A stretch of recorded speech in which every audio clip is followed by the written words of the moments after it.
This is a 1960 Fender Stratocaster. Look at that beauty. Incredible guitar with a really fun story.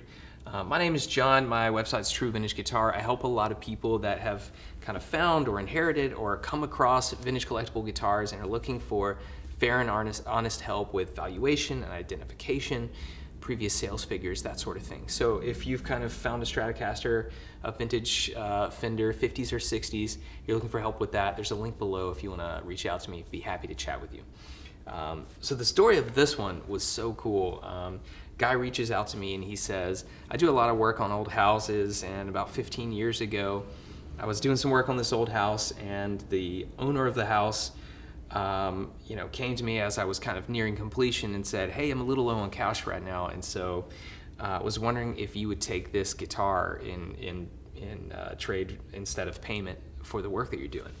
And our friend was not a guitar player, but he kind of knew what he was looking at. He's like, oh, that's an old Stratocaster, and the owner of the house knew that much as well. It was 15 years ago, so it wasn't quite as valuable as it is today.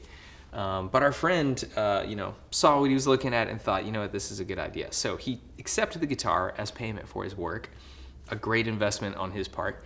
And then he just kind of sat on it. He didn't do anything with it. He didn't play it. He didn't try to refinish it or change parts or do anything that we see a lot of times with old guitars.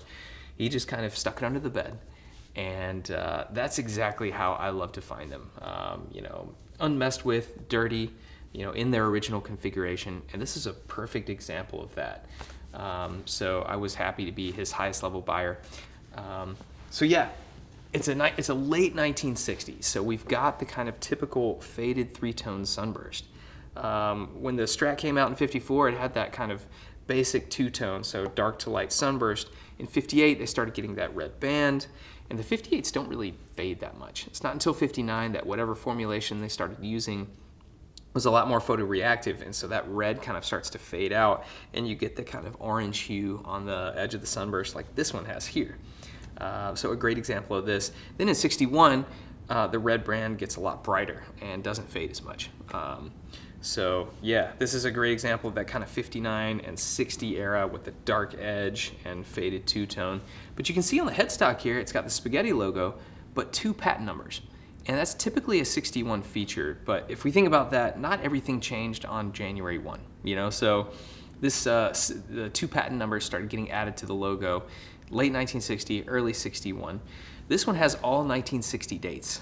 So you can see the picture of the tremolo cavity. It's October 1960 in the tremolo cavity, and then November 1960 on the neck heel. Those dates were both done early on in the manufacturing process. So this did not leave the factory in November of 1960. It may have left in December or even early 1961, but it's got all 1960 features and dates. Even our potentiometer codes are about the 46th week of 1960. So all 1960 features except really that second patent number, but doesn't have the kind of bright red '61 Sunburst that we typically see. This one weighs in at about 7.6 pounds. And it has a typical 1960 Fender neck profile. So it's slim here at the first fret, measuring in about 78 hundredths of an inch, and then tapers up to kind of fattish, 96 hundredths of an inch range. That is just the kind of typical 1960 era with the 1 inch and 5/8 neck width. Comfortable to play, kind of slim taper feel, not a fat 50s kind of thing going on here. This is the opposite of that. But I loved how just clean and original this guitar was, except for the kind of dust and corrosion. No changed part except for the nut when it came in. But I could tell the frets were just kind of borderline. When I'm looking at vintage guitars and trying to decide, what work should we do to make them as playable as they can be without changing the originality, I think about frets is, if we refret this, is it going to be more fun to play? And the answer on this guitar was, yeah, it probably would be. And so I took it to my friend Jason Burns, is a fantastic luthier I've been working with for over a decade.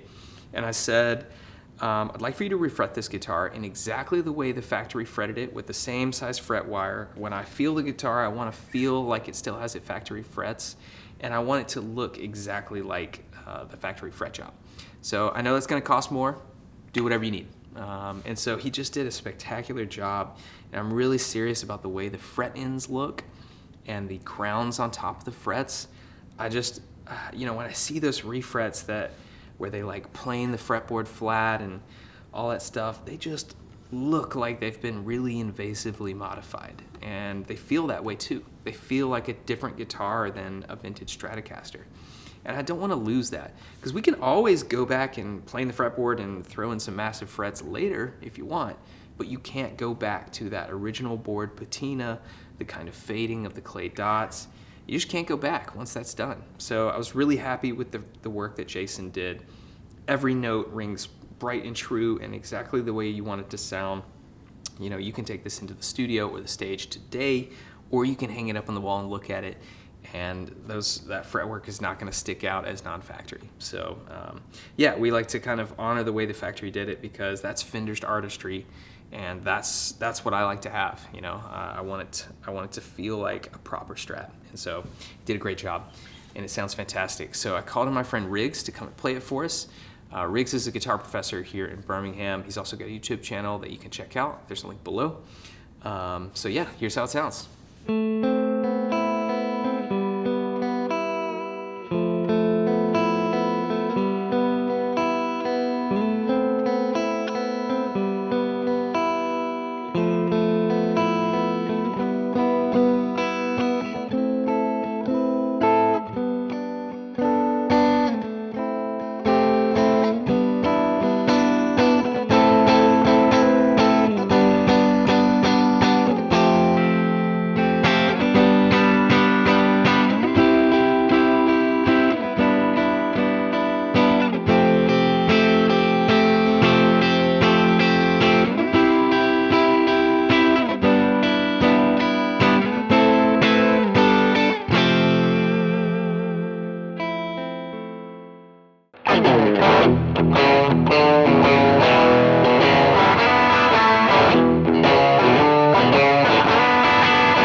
That's the 1960 Fender Stratocaster. My friend Riggs playing that one. Link below to his YouTube channel if you want to check that out.